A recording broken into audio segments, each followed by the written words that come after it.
يا أيها الذين آمنوا طریقہ اللہ تعالیٰ نے سکھایا ہے، وہیں پر سب سے اہم ترین بات اور سب سے اہم ترین انداز وہ بارگاہ مصطفیٰ صلی اللہ علیہ وآلہ وسلم میں پیش ہونے کا ہے۔ تو رسول خدا امام الانبیاء صلی اللہ علیہ وآلہ وسلم کی بارگاہ میں کیسے حاضری دی جائے اور حضور کی بارگاہ میں حاضر ہونے کا جو انداز ہے وہ کیا ہونا چاہیے۔ اللہ تعالیٰ فرماتا ہے، اے ایمان والو، جب تم رسول اللہ صلی اللہ علیہ وآلہ وسلم سے تنہائی میں کوئی بات عرض کرنا چاہو تو اپنی عرض سے پہلے کچھ صدقہ دو، اور یہ تمہارے لیے بہت بہتر ہے اور زیادہ پاکیزہ ہے۔ پھر مزید اللہ تعالیٰ نے آگے تفصیل بیان فرمائی۔ تو رسول اللہ صلی اللہ علیہ وآلہ وسلم کی بارگاہ کے آداب اور حاضر ہونے کے آداب میں سے اللہ تعالیٰ نے ایک یہ بیان فرمایا کہ جب حضور سے کچھ عرض کرنا چاہو تو کچھ صدقہ پیش کر دیا کرو۔ اس آیت کریمہ کا شان نزول تو مفسرین یہ بیان فرماتے ہیں کہ جب مالدار اور صاحبان ثروت بارگاہ مصطفیٰ میں حاضر ہوتے اور ان سے گفتگو کا سلسلہ طویل ہو جاتا تو جو غریب و نادار تھے وہ یہ سوچتے کہ ہم کب حضور سے اپنی بات عرض کریں، تو اللہ رب العالمین نے پھر یہ طریقہ بیان فرمایا کہ تم حضور کی بارگاہ میں کچھ پیش کر دیا کرو، اور سرکار اس کو لے کر اپنی امت میں خیرات کریں گے، حضور تمہاری طرف متوجہ ہو جائیں گے۔ جہاں یہاں پر ایک طریقہ ہمیں یہ پتہ لگا کہ سرکار علیہ السلام کو متوجہ کرنے کا انداز کیا ہے، وہیں یہ بھی پتہ لگا کہ سرکار علیہ السلام کو کس چیز سے اور عاقد عالم علیہ السلام کی رغبت اور میلان کس بات کی طرف ہے۔ وہ کیا ہے کہ جب کوئی امتی حضور کی بارگاہ میں کچھ پیش کرے اور کہے یا رسول اللہ یہ آپ کے غلاموں کے لیے ہے، یا رسول اللہ یہ آپ کی امت کے لیے ہے، تو سرکار علیہ السلام اپنے اس غلاموں کی طرف خصوصی شفقت فرماتے ہیں، خصوصی توجہ فرماتے ہیں۔ تو اللہ تعالیٰ نے یہ طریقہ بیان فرمایا۔ حضرات صحابہ کرام میں سے جناب مولا مرتضیٰ نے سب سے پہلے یہ کام کیا کہ آپ رضی اللہ تعالیٰ عنہ نے پیارے آقا علیہ السلام کی بارگاہ میں 1 دینار پیش کیا، اور پھر آقا علیہ السلام کی بارگاہ میں اپنا مدعا بیان فرمایا۔ پھر ایک روز جناب مولا مرتضیٰ عرض کرنے لگے، یا رسول اللہ صلی اللہ علیہ وسلم، آپ کے جو صحابی ہیں یہ حیثیت نہیں رکھتے اس طرح کہ آپ کی بارگاہ میں ہر بار کچھ نذرانہ پیش کریں کہ آپ اپنی امت میں خیرات کریں، یا رسول اللہ ان پر کچھ تخفیف فرما دیں۔ حضور نے فرمایا کیا 1 دینار دے سکتے ہیں؟ عرض کیا رسول اللہ مشکل ہے۔ فرمایا آدھا دینار؟ کہا آقا مشکل ہے۔ تو کہنے لگے کہ پھر کتنا دے سکتے ہیں؟ تو جناب مولا مرتضیٰ نے کہا یا رسول اللہ گندم کا 1 دانہ۔ تو پیارے آقا علیہ السلام اس بات پر مسکرا دیے، اور رسول اللہ صلی اللہ تعالیٰ علیہ وسلم نے اس قید کو ختم کر دیا۔ لیکن علماء فرماتے ہیں کہ اللہ تعالیٰ نے پھر آگے جا کر ارشاد فرمایا کہ جو غریب ہیں اللہ تعالیٰ نے ان سے معاف فرما دیا ہے اور ان کا کوئی مواخذہ نہیں ہے۔ لیکن اس کا یہ مطلب ہرگز نہیں تھا کہ حضرات صحابہ کرام دین کے معاملے میں بے رغبت تھے یا دین کے معاملے میں خرچ نہیں کرنا چاہتے تھے۔ یہ ان صحابہ کی بات ہو رہی ہے جو آدھا دینار بھی خرچ کرنے کی اہلیت نہیں رکھتے تھے، جو آدھا دینار بھی دینے کی اہلیت نہیں رکھتے تھے۔ ایک مرتبہ غریب صحابہ کرام حضور کی بارگاہ میں آئے، عرض کیا رسول اللہ جو مالدار ہیں تو مال خرچ کرتے ہیں اور اللہ کے مقرب ہو جاتے ہیں، لیکن یا رسول اللہ ہم تو غریب ہیں، کچھ خرچ ہی نہیں کر پاتے، تو آقا ہم کیا کریں؟ تو میرے محبوب علیہ السلام نے ان صحابہ کرام کو ایک عمل بتایا۔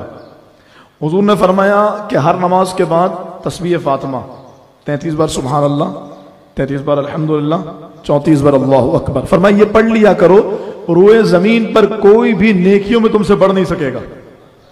یہ مالدار جو اتنا مال راہ خدا میں خرچ کرتے ہیں، اور حرص دیکھیے نا، ایک مال خرچ کرنے والوں کا طبقہ ہے اور دوسرا طبقہ وہ ہے جو مال خرچ نہیں کر پاتا۔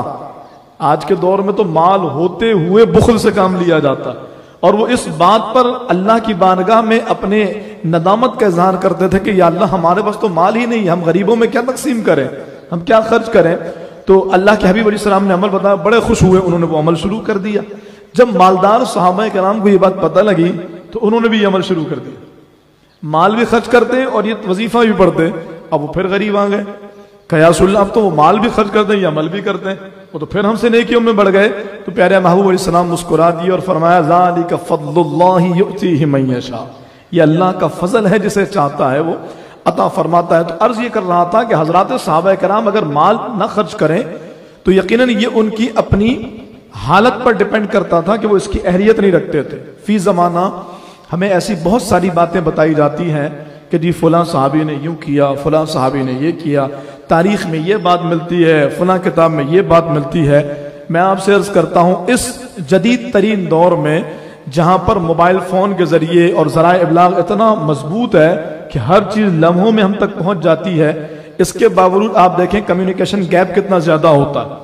کہ کئی بار کسی کے بارے میں کوئی غلط بات عام ہو جاتی ہے، وہ صفائیاں دے دے کے تھک جاتا ہے، اس کے بارے میں لوگوں کا مائنڈ کلیئر نہیں ہوتا۔ یہ آج کے دور کی بات ہے، اور ہم اس زمانے کے بارے میں بات کرتے ہیں کہ جس زمانے میں یہ کمیونیکیشن سسٹم نہیں تھا، اور اس وقت حضرات صحابہ کرام کے بارے میں جو باتیں عام کر دی گئیں، تو ہمارا کیا طریقہ بننا چاہیے اور ہمارا کیا انداز ہونا چاہیے کہ کوئی بھی صحابہ کے بارے میں کچھ بھی بولے ہم مان لیں، کوئی کہے مولا مرتضیٰ نے یوں کی ہم مان لیں، کوئی کہے امیر معاویہ نے یوں کی ہم مان لیں۔ ہاں، ہمیں کیا ماننا ہے؟ وہ قرآن و حدیث ہے۔ قرآن نے ان کے بارے میں کہا کُلًّا وعد اللہ الحسنی، ہر صحابی جنتی، ہمیں یہ ماننا ہے۔ قرآن نے کہا اولئک هم الراشدون اولئک هم المتقون اولئک هم المفلحون، ہمیں یہ ماننا ہے۔ میرے محبوب علیہ الصلوۃ والسلام نے فرمایا کہ تم روئے زمین کے برابر سونا خیرات کرو اور میرا صحابی ایک مٹھی جو خیرات کرے، اور میرے صحابی کی نیکیاں پورے روئے زمین کے برابر سونا خیرات کرنے والے سے بڑھ جائیں گی۔ تو یہ حضرات صحابہ کرام کے بارے میں ماننا ہے، ورنہ تاریخی باتوں کو ہمیں صرف نظر کرنا ہے اور ان باتوں پر توجہ نہیں کرنی۔ اچھا، اس سلسلے کو آگے بڑھائیں تو اللہ تعالیٰ نے انداز یہ بتایا کہ حضور کی بارگاہ میں آؤ تو کچھ پیش کر دو۔ ہم نے ابتداءً یہ بات آپ کے سامنے ذکر کی تھی کہ 40 50 حج کیے جا رہے ہیں اور حضور کی بارگاہ میں جا رہے ہیں، اور سرکار اسلام کی بارگاہ میں عرض کرتے ہیں محتاج نظر ہے حال میرا، سرکار توجہ فرمائے۔ قرآن کہہ رہا توجہ کا انداز یہ ہے کہ محبوب کی بارگاہ میں کچھ پیش کرو۔ یا رسول اللہ یہ آپ کی دکھیاری امت کے لیے، محبوب یہ آپ کے غریب غلاموں کے لیے، یا رسول اللہ یہ قبول فرمائیے۔ تو حضور توجہ فرماتے ہیں، غریب پڑوسی برابر میں بھوکا رہ رہا، سحر و افطار میں اس کے پاس کھانے کا انتظام نہیں،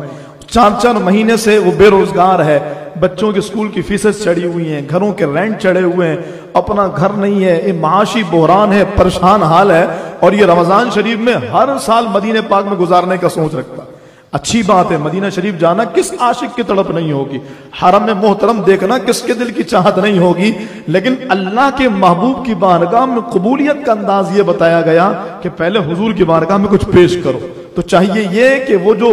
10 مرتبہ 20 مرتبہ عمرہ کر چکے ہیں، حج کر چکے ہیں، اگلی بار کا بھی ارادہ رکھتے ہیں، پہلے اپنے آس پڑوس کی خبر لیجئے، دیکھیے کوئی بھوکا تو نہیں ہے، دیکھیے کوئی افلاس کا مارا، کوئی غربت سے تنگ آ کر، کوئی پریشانیوں سے تنگ آ کر کہیں خودکشی کی تو نہیں سوچ رہا۔ ہم مدینہ پہنچے اور حضور سے عرض کریں محتاج نظر ہے حال میرا، سرکار توجہ فرمائے، اور یہاں حضور کا امتی بلک رہا، سرکار وہ امتی تڑپ رہا، وہ جو امتی کے پیر میں کانٹا چبھنے کی بھی خبر رکھتے ہیں، انہیں نہیں پتا ہوگا کہ یہ جو وہاں سے یہاں لاکھوں روپے لگا کر آیا، اس کے پڑوس میں ایک شخص صرف چند ہزار روپوں کے لیے خودکشی کر رہا، اس کے پڑوس میں موجود ایک میرا امتی چند ہزار روپے کی وجہ کر پریشان حال ہے، اور جب اس کے دروازے پر آ کے جاؤ بھائی حالات ٹھیک نہیں ہے،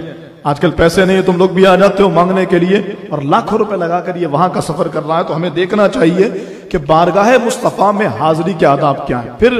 کچھ ایسی ہستیاں ہیں الحمدللہ کہ جو بارگاہ مصطفیٰ میں مقبول ہیں، اور اللہ تعالیٰ نے انہیں عزتیں عطا فرمائی ہے۔ میں صرف مثال کے لیے یہ بات عرض کروں، جیسے ماشاءاللہ اویس رضا قادری صاحب ہے، ایک بڑی حیثیت، بڑا نام ہے، بلبل مدینہ ان کا لقب ہے، اور ابھی پچھلے دنوں ہم نے دیکھا کہ ان کو حکومت پاکستان کی طرف سے تمغہ امتیاز بھی دیا گیا۔ یہ بہت بڑی سعادت ان معنوں میں ہے کہ اللہ تعالیٰ نے ان کو پذیرائی دنیا میں عطا فرمائی، اور ہم تو کہتے ہیں یہ پذیرائی کچھ بھی نہیں ہے جو انشاءاللہ قیامت کے دن ہوگی، جو قیامت میں اللہ ان کو عطا فرمائے گا۔ لیکن کہنے کا مقصد یہ ہے کہ جب اتنی پذیرائی بارگاہ مصطفیٰ میں ہے تو حضور کی دکھیاری امت کے لیے اگر اویس رضا قادری یا ان جیسے لوگ کوئی کام کر جائیں، کوئی فلاحی ادارہ بنا جائیں، کوئی امت کی خیرخواہی کے لیے کوئی قدم اٹھا جائیں، تو یقیناً یہ بہت بڑا احسان ہوگا، اور حضور کی بارگاہ میں مزید رسائی کا بہت آسان طریقہ ہوگا۔ جیسے میں آپ کے سامنے مثال عرض کروں، قبلہ بشیر فاروق صاحب ہیں، بہت بڑا کام سیلانی ویلفیئر کے تحت جو نیٹ ورک چل رہا ہے، اور ابھی ہم نے دیکھا کہ بچت بازار لگے ہوئے ہیں، تو ماشاءاللہ یہ بہت بڑا کام ہے، اللہ مزید برکت دے، ترقی دے، عروج دے۔ تو یہ یاد رکھیے کہ بارگاہ مصطفیٰ صلی اللہ علیہ وآلہ وسلم میں مقبول ہونے کا اور حضور کی بارگاہ میں رسائی پانے کا ایک طریقہ یہ ہے کہ حضور کی بارگاہ میں حضور کے غلاموں کی خدمت کی جائے، حضور کی بارگاہ میں حضور کی پریشان حال امت کی خیرخواہی کی جائے، تو سرکار علیہ السلام کی توجہ خاص اس کی طرف متوجہ ہوتی ہے، اور آقا علیہ السلام اسے اپنا قرب عطا فرماتے ہیں۔ پھر چلتے چلتے اختتامی جملوں کے طور پہ میں آپ کے سامنے عرض کروں، فی زمانہ حالات بہت عجیب ہیں۔ یعنی میرا دعویٰ یہ ہوگا کہ میں بڑا مقبول ہوں، آپ کا دعویٰ ہوگا کہ آپ بڑے مقبول ہیں۔ پھر ہم موجودہ دور میں دیکھتے ہیں سیاسی پارٹیز کا انبار لگا ہوا ہے، ہو سکتا ہے آپ میں سے بھی کوئی تحریک لبیک کے ہوں، کوئی سنی تحریک کے ہوں، کوئی MQM کے ہوں، کوئی پیپلز پارٹی کے ہوں، مختلف تحریکوں اور تنظیموں کے لوگ ہیں۔ یہ یاد رکھیے گا کہ چھوٹی چھوٹی باتوں اور چھوٹے سیاسی اختلاف کی بنیاد پر کسی امتی کے خلاف اتنا بڑا قدم مت اٹھائیں کہ واپسی کا راستہ ممکن نہ رہے۔ ہمیں یہ دیکھنا چاہیے کہ پیارے محبوب علیہ السلام کی بارگاہ میں، اللہ اور مصطفیٰ کی بارگاہ میں اس کی رسائی کیا ہے، اور یہ ان کی بارگاہ میں کتنا مقبول ہے۔ یہ سیاسی بنیادوں پر، یہ دنیاوی رنجشوں کو بنیاد بنا کر آپس میں دوریاں پیدا کر لینا اور انتہائی قدم اٹھا کر کے اس بندے کو ایسا بنا دینا کہ وہ بندہ معاذ دائرہ اسلام سے خارج ہے، یہ ایمان اور اسلام کا تقاضا نہیں ہے۔ ہمیں اس بندے سے محبت ہونی چاہیے جو ملک و ملت کا وفادار ہے، کوئی کسی سیاسی پارٹی سے ہو،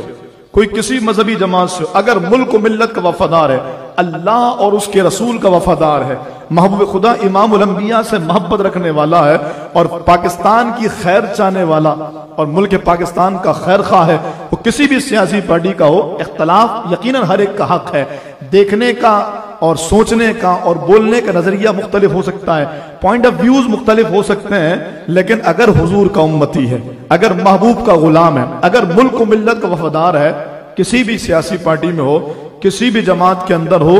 ہمیں اس سے اختلاف کرتے ہوئے یہ بات ملحوظ ضرور رکھنی چاہیے، کہیں ایسا تو نہیں کہ یہ مجھ سے زیادہ بارگاہ خدا و مصطفیٰ میں مقبول ہو۔ اس لیے ایک لمٹ ہونی چاہیے، ایک حد ہونی چاہیے، اور اس کے بعد اختلاف کیا جانا چاہیے۔ جو پاکستان کا خیر خواہ ہے، جو اسلام کا خیر خواہ ہے، وہ ہمارے سر آنکھوں پر ہوگا، اللہ اسے مزید عزت عطا فرمائے، مزید ترقیاں عطا فرمائے۔ جو دین کے لیے، نظام مصطفیٰ کے لیے کوششیں کر رہے ہیں، اللہ ان کی حفاظت فرمائے، اللہ انہیں سرخرو فرمائے، اور اللہ میرے پاکستان کو تا قیامت تک آباد رکھے، اسے آنے والی بلاؤں اور مصیبتوں سے محفوظ فرمائے۔ آخری جملہ اور گفتگو ختم کر رہا ہوں، اور وہ یہ ہے کہ آج ہم نے 11ویں سحری کر لی،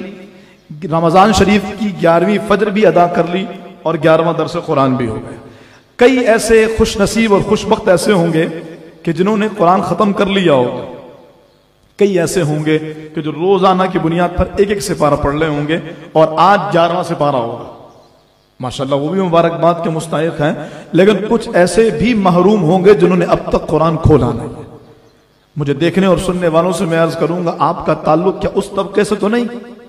کہ جنہوں نے اب تک قرآن کھولا نہیں ہے؟ اگر رمضان میں قرآن نہیں کھولے گا تو پتہ ہے کب کھولیں گے؟ اگر رمضان میں بھی قرآن نہیں پڑھیں گے تو پھر قرآن پاک اور کس وقت پڑھا جائے گا؟ ہمارے ہاں لوگ تعظیم، بے ادبی اور گستاخی کا ایک معیار رکھتے ہیں۔ مجھے بتائیے، یہ گستاخی خدا نہیں کہ اللہ تعالیٰ کا کلام ہمارے گھر میں موجود ہو، ہمیں کھول کے دیکھنے کی توفیق بھی نہیں؟ میرے پاس کسی کا نوٹیفیکیشن آئے، بلو ٹک ہو جائے، اور وہ بندہ مجھ سے کہے آپ نے میسج دیکھا ہے، میں نے دیکھا بھی ہو یا نہ دیکھا ہو، دیکھ کر کے میرے پاس ٹائم نہ ہو، میں اگنور کر گیا ہوں، بعد میں اس نے کہا بھائی آپ نے دیکھا ہے، اب میں پریشان ہوں، اس بندے کو وضاحت دینا مشکل ہو جاتی ہے۔ جب دیکھا تھا تو جواب کیوں نہیں دیا؟ جب دیکھا تھا تو ریپلائی کیوں نہیں کیا؟ ایک عام بندے کو ایک عام بندے کی جانب سے جواب دینا ممکن نہیں رہتا، کیسے جواب دیں؟ میسج سین ہو چکا ہے۔ اب آپ سوچئے ذرا، بچپن سے لے کر جوانی اور بڑھاپا اللہ کا کلام گھر میں رکھا ہوا ہے، کیا اللہ کی بارگاہ میں جواب بند پڑے گا؟ جب رب پوچھے گا گھر میں کلام رکھا تھا، کتنی بار کھولا ہے، کتنے قرآن ختم کیے، کتنی بار تم نے ترجمہ پڑھا، کتنی بار تفسیر پڑھی ہے؟ خدا نہ جلدی کیجیے، یہ موت کی دستک کب ہماری جسموں پر ہو جائے، ہماری روحوں پر ہو جائے، ہماری زندگی کا خاتمہ ہو جائے، اس سے پہلے جلدی کیجیے۔ رمضان شریف کے 11 دن گزر، ابھی بھی قرآن نہیں کھولا تو کوئی مشکل نہیں ہے، 1.5 سپارہ روزانہ پڑھیں گے تو انشاءاللہ رحمان یہ کور ہو جائے گا، اور ہم پھر ایک قرآن پاک ختم کر لیں گے۔ جو ختم کر چکے ہیں قرآن کریم، ان سے عرض ہے اللہ آپ کو مبارک کرے، قرآن کریم کو ترجمہ و تفسیر کے ساتھ پڑھیے۔ یہ رمضان، یہ لمحے زندگی میں بار بار آیا نہیں کرتے۔ اللہ رب العالمین ہمیں حقیقی معنوں میں اپنی طرف لون لگانے کی توفیق عطا فرمائے، اللہ رمضان کا قدردان بنائے۔ بہت تیزی کے ساتھ عشرہ رحمت چلا گیا، ہم دعا کرتے ہیں یا اللہ عشرہ مغفرت کو ہمارے لیے برکتوں، رحمتوں، سعادتوں کا سامان بنا، اور اس رمضان کو ہمارے لیے اپنی بارگاہ کے قرب کا ذریعہ بنا۔ آمین بجاہ النبی الامین وما علیہ الا البلاغ۔